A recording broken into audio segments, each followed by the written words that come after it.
todos bem-vindos a mais uma imersão na vida e obra de Viktor Frankl. Hoje eu vou apresentar um livro que quem já leu qualquer livro de Viktor Frankl ou dos discípulos de Viktor Frankl, qualquer livro que fale de logoterapia, possivelmente vai ver uma citação desse autor. Bom, de quem eu estou falando? Eu estou falando de José Ortega y Gasset, dessa obra. É um livro crucial para que a gente dê mais um passo nessa imersão da vida e obra de Viktor Frankl. E é um privilégio porque Viktor Frankl leu os artigos dele. E essa obra é muito importante para que a gente continue nessa imersão e tentando compreender como funcionava o pensamento de Viktor Frankl. É claro que isso é quase impossível, mas a gente vai poder ter mais ou menos uma ideia do que Viktor Frankl pensava quando citava Ortega y Gasset. Mais precisamente, José Ortega y Gasset trouxe essa obra, A Rebelião das Massas. São Paulo, editora Vide Editorial, 2016, essa edição. Um filósofo espanhol, nasceu em 1883, faleceu em 1955, escreveu os artigos que vieram a compor essa obra. A Rebelião das Massas, em outubro de 1929, no diário El Sol de Madrid. O livro foi editado em 1930. Tornando-se uma das obras mais conhecidas do autor em todo o mundo. A primeira edição brasileira apareceu em agosto de 1987, pela editora Martins, e esta é a quinta edição, pela editora Vide Editorial. Aqui nós temos e aqui eu estou apresentando hoje. Bom, uma história engraçada é que quando lá atrás, alguns anos atrás, eu comecei a ler Viktor Frankl, sempre tinha alguma citação nos livros que eu lia.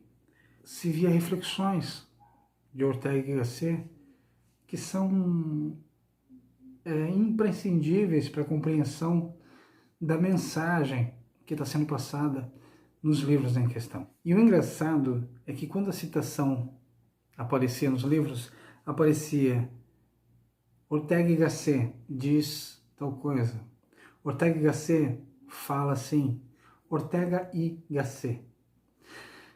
Em espanhol, Ortega y Gasset, né, o Y, que fica no meio dos dois nomes próprios, pode ser de fácil compreensão, mas para nós brasileiros, quando você vê, não tem o José. A citação vem só Ortega y Gasset, eu, particularmente, sempre achei que se tratava de duas pessoas. Então, quando eu digo em vídeos anteriores que todas as citações é importante que nós, leitores e estudiosos da logoterapia, da vida e obra de Viktor Frankl, estejamos prontos e motivados a buscar os autores dessas citações e conhecê-los. Porque aí foi onde eu conheci José Ortega y Gasset. E aí percebi que se tratava de um autor e que o nome era de uma pessoa. O livro é dividido em duas partes. A primeira é a Rebelião das Massas. A segunda, Quem Manda no Mundo. Cada parte subdivide-se nos artigos que o autor desenvolveu para o esclarecimento de suas teses filosóficas e sociológicas. E eu posso adiantar que não é uma obra difícil de ser lida. Porém, os conceitos trabalhados só podem ser compreendidos se entendermos os problemas que ele pretende enfrentar. A Rebelião das Massas é uma resposta aos problemas gerados pela política empenhada em 1931. Embora o autor reflita os problemas de uma época de dúvidas e incertezas quanto ao destino vital da Espanha, Julián Marías, nascido em 1914, fala que o importante estudioso Ortega y Gasset explica em sua História da Filosofia que esse livro mereceu diversas interpretações e foi entendido como um conjunto de teses e afirmações fragmentadas, originado de artigos do filósofo, e desse modo, por um bom tempo, não atentaram para a sua totalidade e nem perceberam que os artigos possuem a unidade na relação entre os temas abordados. Repetindo Ortega y Gasset, Julián Marías afirma que um livro é sempre um livro e deve ser lido na sua totalidade. E aí ele nos faz refletir de que quando nós começamos a leitura, ela merece um estudo para se obter uma melhor compreensão do que Ortega y Gasset está querendo nos passar. Essa obra de Ortega y Gasset não se distancia da temática de Meditações do Quixote, 1914. Eu sou, eu e minha circunstância. E se não salvo a ela, não salvo a mim. Importante reflexão essa. No primeiro artigo, intitulado O Fato das Aglomerações, o autor explica como estava a sociedade em seu tempo. Eis o que diz: as cidades estão cheias de gente, as casas cheias de inquilinos, os hotéis cheios de hóspedes, os trens cheios de passageiros, os cafés cheios de consumidores, os passeios cheios de transeuntes, os consultórios dos médicos famosos cheios de pacientes, os espetáculos, não sendo muito fora de época, cheios de espectadores, as praias cheias de banhista, o que antes não costumava ser problema, agora passa a sê-lo, quase de forma contínua, encontrar lugar. A gente vai encontrar esse trecho na página 78.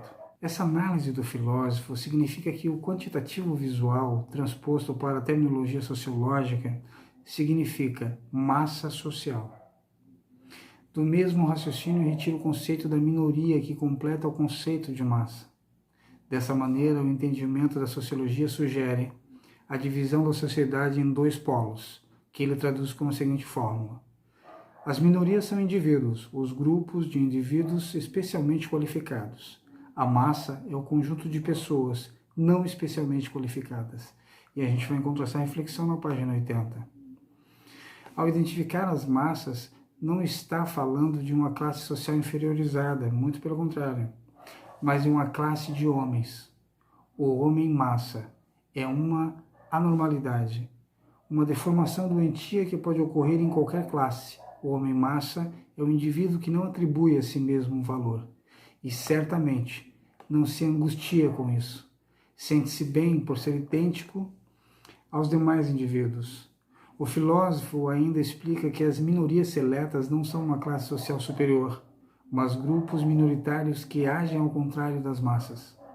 Ortega y Gasset entende que a partir do momento em que os indivíduos seletos deixam de executar suas tarefas vitais, eles passam também a viver como homens-massas.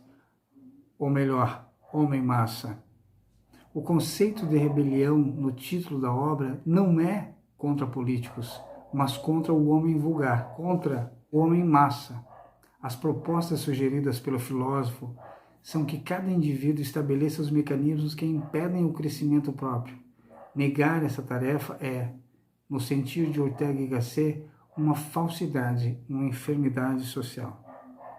O problema encontrado por Ortega y Gasset nesse primeiro artigo é que ele chama de hiperdemocracia das massas. A hiperdemocracia das massas é o fato das massas atuarem sem leis, por meio de pressões materiais, impondo suas aspirações e seus gostos. As massas propuseram a distanciar-se dos assuntos políticos, não discutindo e não participando das atividades políticas, o que consolidou lideranças conduzidas pela demagogia e pela ignorância.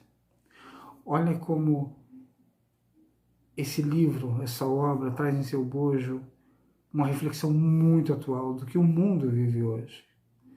E vejam que foi em 1929 que esses artigos começaram a ser escritos, né, da Espanha. A lei que ocupa essa hiperdemocracia é: quem não for como todo mundo, Quem não pensar como todo mundo correrá o risco de ser eliminado. E essa reflexão a gente encontra na página 84 desse livro. Em outro artigo do livro, intitulado A Subida do Nível Histórico, o filósofo explica que o grande sucesso do seu tempo é o acesso das massas à vida histórica, é a criação da civilização. Olha como esse livro realmente é muito profundo e nos traz muito conhecimento e a luz da compreensão do que nós vivemos hoje em nossa sociedade. Isso eu digo a nível mundo. Por isso que é tão importante nessa imersão que a gente tenha esse conhecimento, tenha acesso a essas obras, conheça esses autores, esses grandes pensadores que são citados a cada livro que a gente vá ler e estudar de Viktor Frankl e seus discípulos. Porque Viktor Frankl leu esses artigos, leu essa obra, conheceu o pensamento e as reflexões de Ortega y Gasset, por isso os cita muitos deles. Seguindo, porque o que nós fazemos aqui é apresentar o livro e não uma resenha, o filósofo conclui que esses elementos não foram inventados no século XIX, mas nos séculos anteriores. O século XX deu ao movimento rumos próprios.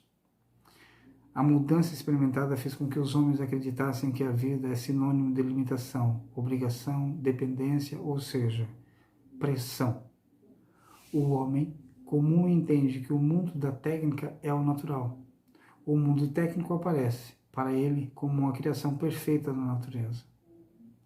Nenhum ser humano agradece ao outro o ar que respira, porque o ar não foi fabricado por ninguém, pertence a um conjunto do que está aí, do que dizemos é natural, porque não falha. Essas massas mimadas são bem pouco inteligentes para acreditar que essa organização material e social posta à sua disposição como o ar é da mesma origem que este, já que, pelo visto, também não falha e é quase tão perfeita como a natural. A gente vai encontrar essa reflexão lá na página 77. O que eu tenho a dizer para vocês é que realmente é uma leitura indispensável. A escrita de Ortega y Gasset é, sim, de certa maneira fácil a leitura, mas é técnica, específica, é de um grande pensador. Então isso nos exige um estudo, uma leitura-estudo profunda. Você tem que ter tempo para ler esse livro. Uma página é possível que você leia uma ou duas vezes para começar a compreender.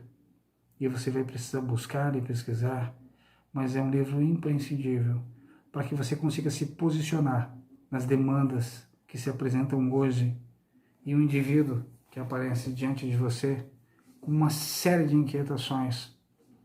E esse manejo depende muito do conhecimento adquirido ao longo da sua trajetória, principalmente para quem está na área da psicologia. Foi um grande prazer e uma honra poder trazer o Ortega y Gasset para o canal, apresentar essa obra. Agradeço a todos vocês que estão acompanhando o canal. Muitos inscritos estão mandando mensagens, estão fazendo observações, comentários, estão mandando fotos de livros que adquiriram, de livros que já leram, que estudaram, surgem perguntas. Eu vou respondendo à medida do possível, porque nós temos toda uma vida, um dia de muito trabalho, muito estudo, é muita correria, mas para mim é um privilégio poder estar aqui apresentando essas obras e compartilhando com todos vocês. Peço que façam o mesmo e ajudem com que esse simples projeto, mas com um motivo muito nobre, continue crescendo e assim levando a outros o conhecimento que Viktor Frankl e seus discípulos nos brindam, nos trazem todos os dias. Cabe a você querer mais. Um grande abraço. Tenhamos todos uma ótima semana.